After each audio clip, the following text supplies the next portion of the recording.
Good morning student. आज की class में हम कॉस्ट अकाउंटिंग में Taylor's differential piece wage rate system का देखेंगे। टेलर को क्या कहा जाता है? तो father of scientific management. Scientific management के ये क्या है? फादर है। ठीक है, father of scientific management. Taylor ने अपने बहुत सारे सिद्धांत दिए हैं और इसी में इन्होंने ये किया है कि कॉस्ट अकाउंटिंग में डिफरेंशियल जो है पीस वेज रेट, यानी इन्होंने इम्फेसाइज किस पे किया है? डेली के हिसाब से नहीं इम्फेसाइज किया है कि डेली के वेज रेट नहीं देना है, ना ही इन्होंने कोई भी मिनिमम वेज रेट वाली बात की है। इन्होंने क्या कहा है कि कोई भी पर्सन जितना पर यूनिट बनाएगा उतना उसको पैसा मिलेगा, और उसको कैटेगराइज इन्होंने 2 पार्ट में किया है। ठीक है, 2 पार्ट में किया है। और टेलर का जो डिफरेंशियल पीस वेज रेट है ये 2 सिद्धांतों पे काम करता है। टाइम एंड मोशन स्टडी की बात करता है। फॉर एग्जांपल आप देखते होंगे कि घर में जैसे आप खाना बनाने आप लेने जाओ तो आपको थोड़ा खाना बनाने में टाइम लगता है, साथ ही साथ एक साथ आप 2 चीज आइटम नहीं बना सकते। बट मम्मी लोग क्या होता है, सब्जी चढ़ाई रहती है, रोटी भी बना लेती है ना, तो क्या होता है वो उनकी प्रैक्टिस होती है तो टाइम बचता है। तो वैसे ही जैसे जैसे वर्कर का प्रैक्टिस होता रहेगा वैसे वैसे वो टाइम को सेव करेगा। ठीक है, टाइम सेव करेगा तो प्रोडक्टिविटी उसकी इनहेंस होगी। तो इस चीज को मोटिवेट करने के लिए भी यहाँ पर पीस वेज रेट सिस्टम के हिसाब से इंसेंटिव दिया जाता है। कौन देता है? किसने बनाया? टेलर ने बनाया। FW टेलर इनका पूरा नाम है, जिनको फादर ऑफ साइंटिफिक मैनेजमेंट कहा जाता है। ठीक है, ये आपके क्लास 12 के बुक में BCom BBA सारे बुक में आपको ये मिल जाएगा। चलिए हम एक एग्जांपल के थ्रू इसको समझते हैं कि इन्होंने बात क्या की है। फॉर एग्जांपल एक पेन है, एक पेन की कॉस्ट कितनी है? 5 रुपए है। कितनी है? 5 रुपए। स्टैंडर्ड यूनिट हमको पर डे बनाने का कितना दिया है? 30 रुपए। क्यों पर डे के हिसाब से दिया है? क्योंकि इन्होंने कोई भी मिनिमम वेज की बात नहीं की है। इन्होंने क्या बात की है? 30 यूनिट बनाने की, कि एक स्टैंडर्ड यूनिट दे दिया। अब आप यूनिट से कम बनाओगे तब, और यूनिट से ज्यादा बनाओगे तब उसके हिसाब से पैसा मिलेगा। ये बहुत ही इंपॉर्टेंट और बहुत ही आसान तरीका है। अब इन्होंने क्या किया? इन्होंने सिर्फ 2 चीज में डिवाइड कर दिया। ठीक, 2 ही चीज आपको लगाना है, कोई भी बोनस का कोई भी इंसेंटिव का अलग नहीं लगाना है। मिनिमम वेज की बात नहीं की है ना, मिनिमम वेज की बात नहीं की है, इसलिए इस वाले फॉर्मूला में TD × TR नहीं करना है। ठीक है, क्लियर है ना? अब 2 बातें क्या की है?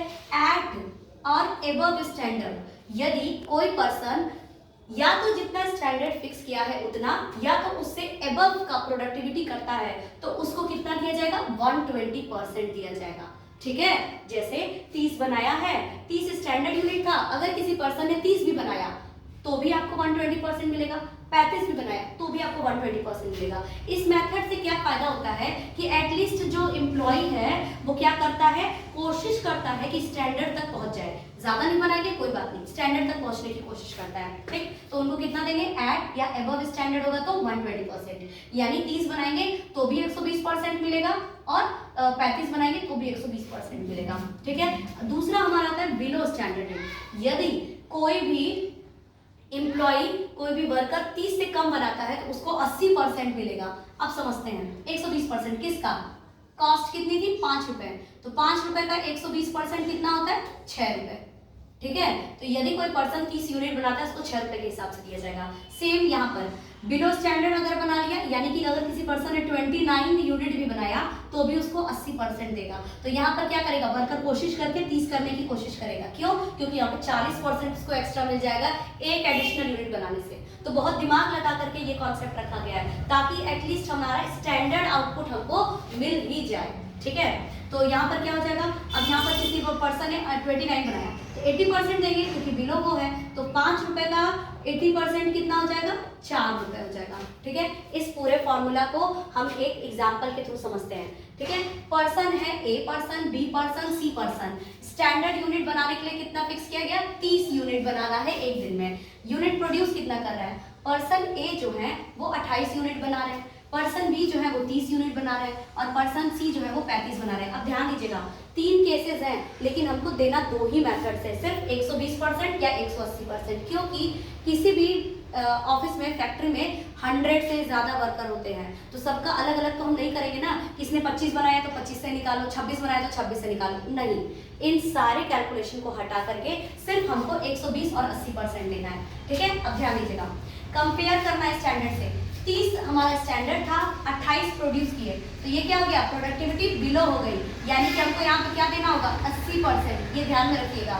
एट पार पार मतलब जितना स्टैंडर्ड था उतना ही बनाया। तो इस पे कितना देंगे, एट पार का भी मैंने बताया था 120%, इस पे भी 120 देंगे। और एबव अगर कर रहे तो 120 देना ही बनता है, क्योंकि 30 था 35 बना दिया। समझ में आ रहा है? अब देखिए पीस रेट क्या था, 5 रुपए हमने फिक्स करा था ना कि एक पेन की कॉस्ट 5 रुपए है, लेकिन इफेक्टिव पीस रेट कितना हो जाएगा, बिलो है तो 5 रुपए का 80% कितना होता है, 4 रुपए। 5 रुपए का 120% कितना होता है, 6 रुपए। 5 रुपए का 120% कितना होता है, 6 रुपए। तो ये आपका इफेक्टिव प्राइस हो गया। अब हमारे को क्या करना होगा, इसको मल्टीप्लाई करना होगा इससे, यानी वेजेस कितना हो जाएगा 28 इंटू 4, ठीक। और यहाँ पर कितना हो जाएगा 30 इंटू 6, और यहाँ पर कितना हो जाएगा 35 इंटू 6। तो टोटल वेजेस आपका आ जाएगा, मल्टीप्लाई कर लीजिए, 8 4 32 का 112 रुपीज आ जाएगा। पर्सन ए को कितना मिल रहा है, 112 रुपए मिल रहा है। वहीं पे पर्सन बी को कितना मिलेगा, 180 रुपए मिलेगा। और वहीं पे इनको कितना मिलेगा, पर्सन सी को, तो 6 5 33 210। अब आप ध्यान दीजिए कि इस पर्सन ए और पर्सन बी में सिर्फ कितने यूनिट का फर्क किया, 2 यूनिट का फर्क किया, और प्राइस में देखिए कितना फर्क हो गया। तो ये देखने की वजह से, ऐसे इंसेंटिव प्लान की वजह से वर्कर जो होगा वो मोटिवेट होगा क्या करने के लिए, कम से कम स्टैंडर्ड वाला तो हम कर ही रहे। ठीक है, ये हमारे FW टेलर के द्वारा दिया गया डिफरेंशियल पीस वेज रेट है। इसके अकॉर्डिंग आप क्वेश्चन सॉल्व करेंगे तो आप डेफिनेटली क्वेश्चन को सॉल्व आउट कर पाएंगे। Hope you like this video, please like share and subscribe. Thank you.